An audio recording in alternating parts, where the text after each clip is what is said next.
Every psycho killer explained in 11 minutes. Anatoly Onoprienko. All right, it's 1989, and you find yourself trekking through the serene landscapes of Ukraine. The last thing you need is to bump into a guy named Anatoly Onoprienko. Trust me, this isn't the kind of guy you want to meet. In the late 80s and early 90s, Onoprienko earned himself the nickname the Terminator, not because he was a fan of Arnold Schwarzenegger.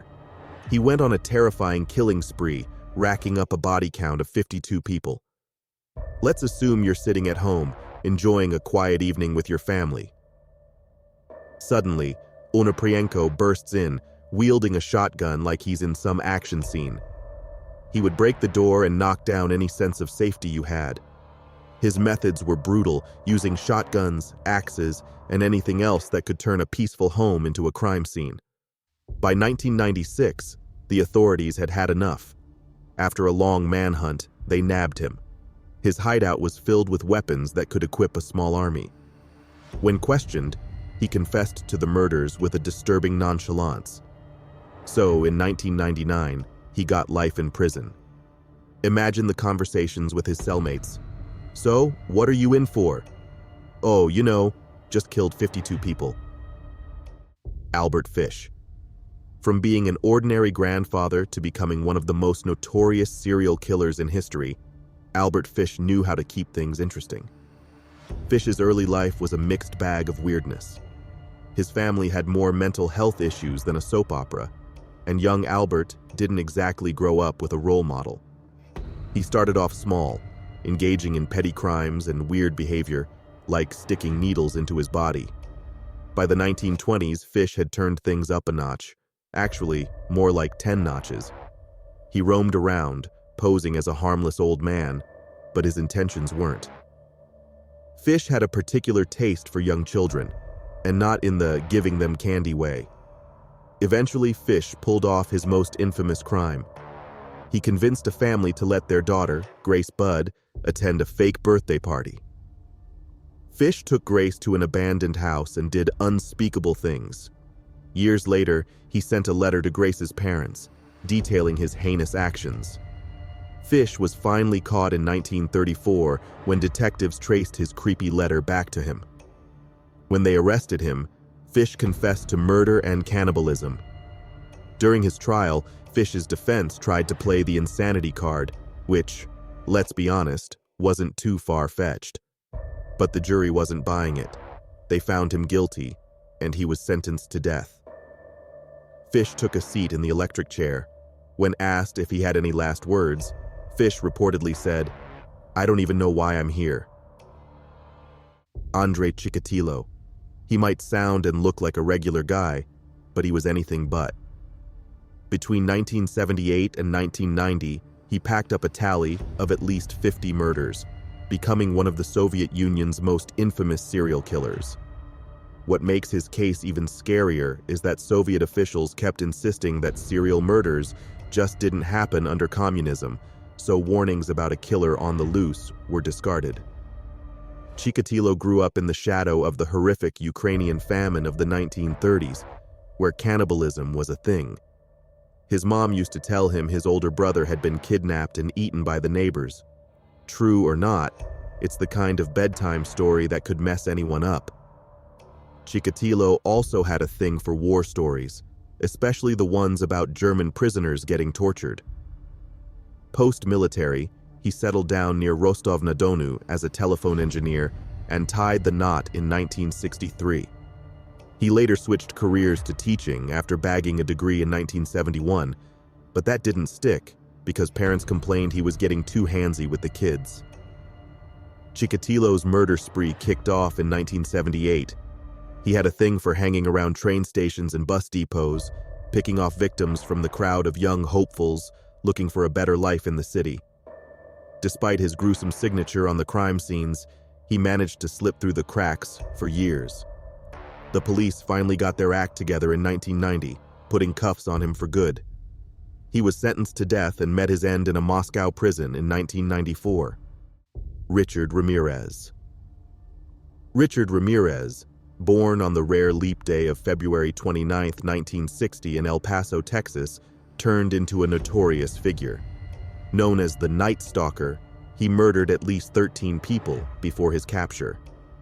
Growing up the youngest of 5 kids to Mexican immigrants, his childhood completely changed when a cousin, a Vietnam War veteran, introduced him to photos of horrendous acts committed abroad. By 13, he had witnessed the same cousin murder his wife. Dropping out of high school and moving to Los Angeles, Ramirez didn't waste time expanding his resume of crimes, including a stint in jail for stealing a car. His first known murder, a 79-year-old widow, occurred in June 1984.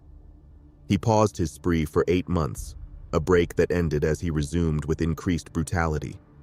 Ramirez's home invasions became notorious for their violence, sexual assaults, and satanic symbols. Ramirez's continued spree led to a surge in gun sales in Los Angeles. His undoing came from a single fingerprint that led to his identification. On August 30th, 1985, just days after his last murder, his details were publicized. Spotted in East Los Angeles, Ramirez was chased down by locals who didn't wait for the police to start delivering justice. They subdued him themselves. Throughout his trial, Ramirez embraced his acts, flaunting his allegiance to Satan. Convicted of 13 murders among other charges, he received the death sentence, to which he replied, "Big deal. Death always went with the territory." Gary Heidnik. Starting in 1986, Heidnik turned his home into a harem of what he called sex slaves. His gruesome spree kicked off when he picked up Josefina Rivera, a part-time sex worker, and introduced her to his basement of doom. After an initial encounter, he choked her out and chained her up, going the extra mile by tossing her into a pit he'd dug out himself. On December 3rd, 1986, Heidnik kidnapped Sandra Lindsay, a mentally disabled woman he had previously impregnated. His anger over her abortion fueled his cruel treatment, which included starvation, minimal clothing, and repeated assaults. As December rolled into January, Heidnik's basement got even more crowded. He brought home 19-year-old Lisa Thomas, spiking her wine and adding her to his collection. Soon after, Deborah Dudley joined the group, but she wasn't about to take things lying down. Her defiance earned her extra time in the dreaded pit. Heidnik forced the women to act with each other and manage dog food. In a particular act, he murdered Lindsay by hanging, then dismembered her and cooked parts of her, feeding them to both his dogs and his captives. The torture continued until Rivera, seizing an opportunity, convinced Heidnik to let her visit her family. Seizing the opportunity, she escaped and alerted authorities, leading to Heidnik's arrest. During Heidnik's trial, he claimed the women were already in his basement when he moved into the house. Despite an attempt to plead insanity, his previous financial success indicated his mental competence. Convicted on multiple charges including murder and rape, he was sentenced to death. Gary Ridgway. Gary Ridgway, also known as the Green River Killer, earned the title of America's deadliest convicted serial killer. Ridgway's childhood in SeaTac, Washington, was less conventional. With a bus driver, dad, and a sales clerk mom, who he claimed behaved inappropriately with him, Ridgway's early life was troubled, to say the least.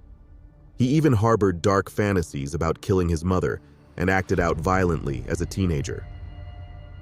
After stumbling through high school and a stint in the U.S. Navy, Ridgway settled near Seattle, working as a truck painter. Between marriages and fathering a son, he led a disturbing double life. His killing spree began shortly after a 1980 arrest for allegedly choking a prostitute, an accusation he dodged by claiming self-defense against a bite. His first confirmed kill was a 16-year-old girl in 1982, found in the Green River, which eventually gave Ridgway his notorious nickname. Over the next few years, he targeted women who were often prostitutes or runaways, leaving a trail of bodies by the river or in secluded wooded areas. By 1982, the police were in the presence of a serial killer, and Ridgway was on their radar by 1983. Despite passing a polygraph test in 1984, The net began to close, with various pieces of evidence piling up, including a 1982 report of him with a prostitute near where a body was later discovered. Although initial DNA tests in 1987 couldn't connect him to the crimes, advances in technology finally caught up with Ridgway in 2001, leading to his arrest. Ridgway's 2003 confession was as cold as it gets. He aimed to kill as many prostitutes as possible due to his hatred for them and because he believed they wouldn't be missed. His plea deal netted him 48 life sentences without parole, and he promised to help locate the bodies yet to be found.